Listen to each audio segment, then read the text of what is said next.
বর্তমান সময়টা যদি তোমার খারাপ যায়, যদি তুমি এখন নিজেকে ভেঙে ফেলো, তাহলে কখনোই হয়তোবা তুমি আর ঘুরে দাঁড়াতে পারবে না। তোমার ভিতরে এরকম চিন্তা থাকতে পারে, তোমার ভিতরে হারানোর ভয় থাকতে পারে, তোমার ভিতরে হেরে যাওয়ার ভয় থাকতে পারে। তবে আজকে তোমাকে আমি এমন কিছু কথা বলতে চলেছি, যে কথাগুলোকে বর্তমান সময় যদি তোমার খারাপ যায়, তাহলে কিভাবে তুমি তোমার ওই খারাপ সময় থেকে বেরিয়ে আসতে পারবে। আজকে তোমাদেরকে সেই কথাই বলব। আসলে তোমরা যে সফল মানুষগুলোকে আজকে তোমাদের চোখের সামনে দেখছো, সেই সফল মানুষের পেছনে রয়েছে এক ব্যর্থতার বিশাল গল্প। যদি তুমি তাদের সেই গল্পগুলো পড়ো, তাহলে দেখবে তারা একবারে কখনোই এই সাফল্যের চূড়ায় পৌঁছতে পারেনি। তারা বারবার হেরেছে, আর এই হেরে যাওয়ার ফলে তারা কখনোই ছেড়ে আসেনি, কখনো তারা তাদের গন্তব্য থেকে সরে আসেনি। তারা যতবার হেরেছে, তারা ওই হারার মাধ্যমে নিজেকে যে ভুলগুলো করেছে, যে ভুলের জন্য তার এই ব্যর্থতা, সেই ভুলগুলোকে চিহ্নিত করে সেই ভুলগুলোকে শুধরে নিজেকে আবারও চেষ্টা করেছে এগিয়ে যাওয়ার। আসলে সত্যি তো সেটাই, যদি তুমি কখনো না হারো, তাহলে জিতার যে আনন্দ সেটা কখনোই পাবে না, কখনোই জিতার উপলব্ধি করতে পারবে না, যদি না তুমি কঠোর পরিশ্রমের মাধ্যমে না আসো।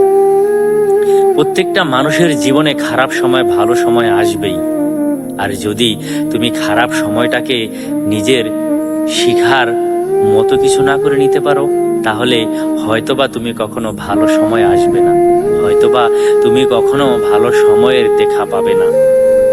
তোমাকে অবশ্যই খারাপ সময়ে নিজেকে ধৈর্য ধরে নিজের গন্তব্যের দিকে এগিয়ে যেতে হবে। আর সর্বপ্রথম তোমাদের যে কাজটি করতে হবে, সেটা হচ্ছে নিজের মনকে স্থির করা, নিজের লক্ষ্য নির্ধারণ করা। আসলে যদি তুমি কখনো তোমার লক্ষ্য স্থির না করো, তাহলে তুমি কোথায় গিয়ে পৌঁছবে, তুমি কোথায় তোমার সাফল্য পাবে, সেটা তুমি নিজেই জানো না। এজন্য যে কোনো মানুষের নির্দিষ্ট একটা টার্গেট থাকা উচিত। টার্গেটটা এরকম হওয়া উচিত যে জীবনে যত বাধাই আসুক না কেন, যত খারাপ সময় আসুক না কেন, আমি কখনোই আমার এই লক্ষ্য থেকে সরে দাঁড়াবো না। আজ না হয়তো কাল আমি এখান থেকে সাফল্য অর্জন করেই ছাড়ব।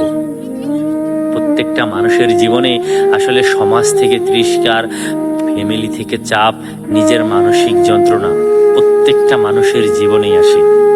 এজন্য যে মানুষগুলা খারাপ সময়ে তোমার আজকে এই কথাগুলো শোনাচ্ছে, তোমাকে ব্যর্থ বলে তারা আজকে দূরে ঠেলে দিচ্ছে, জীবনে এরকম কিছু টার্গেট করো, যে জীবনে এরকম কিছু সাফল্য অর্জন করো। যেই মানুষগুলো তোমাকে সেই কথা বলেছে, তাদেরকে সাফল্য অর্জন করে দেখিয়ে দাও, দেখিয়ে দাও তুমিও পারবে, দেখিয়ে দাও তোমার দ্বারাও কিছু হবে।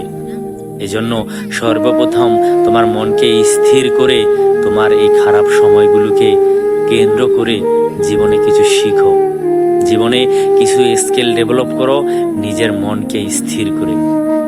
এজন্যই প্রত্যেকটা মানুষের যেই খারাপ সময়গুলো আসবে, সেখান থেকে আমাদের শেখা উচিত, সেখান থেকে নিজের ভুলগুলোকে শুধরে আরেক ধাপ নিজেকে এগিয়ে নিয়ে যেতে হবে।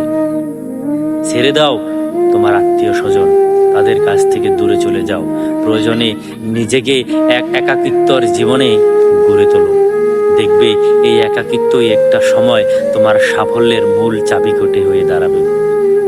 তুমি নিজে নিজে একবার চোখ বন্ধ করে দেখো, জীবনের কত সময় নষ্ট করেছো এই ফেসবুকে, কত সময় নষ্ট করেছো এই মোবাইল ফোনে, কত সময় নষ্ট করেছো চায়ের দোকানে, কত সময় নষ্ট করেছো বন্ধুদের সাথে আড্ডা দিয়ে।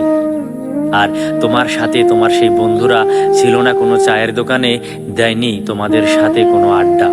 দেখো দিন শেষে তারা আজকে কোথায়, তুমি আজকে কোথায়?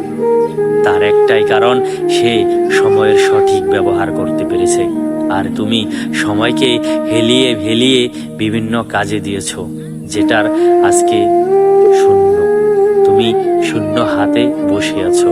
তবে বন্ধুরা, তোমাদের এই শূন্য সময় বেশি দিন যাবে না, এই শূন্য পকেট আর বেশি দিন থাকবে না। যদি তুমি তোমার মনকে আজ নয় বরং এখন থেকে নিজের মনকে স্থির করে ফেলো। নিজের একটা লক্ষ্য নির্ধারণ করো।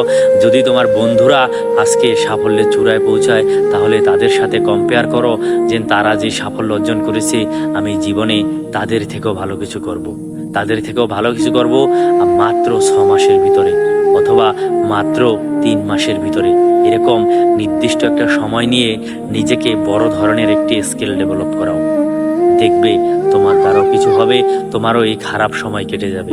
তবে এই খারাপ সময়ে যে মানুষগুলোকে পাশে পাবে, যে মানুষগুলা তোমাকে সাপোর্ট দেবে, সেই মানুষগুলোকে কখনো তুমি নিরাশ করবে না, কখনো তাদের মন ভাঙবে না, কখনো তাদেরকে বিভিন্ন দোষে দূরে ঠেলে দেবে না। মনে করবে এই বিপদের দিনে, এই দুঃসময়ে যারা তোমার পাশে থাকবে, তারাই তোমার প্রকৃত বন্ধু, তারাই তোমার শুভাকাঙ্ক্ষী, তারাই তোমার ভালো চায়। এজন্য এই খারাপ সময় বেরিয়ে এসে তোমার ভালো সময়গুলোকে শুধু অপেক্ষার জন্য ভালো সময়ের অপেক্ষা করো। তোমার দ্বারাও হবে, তুমিও পারবে।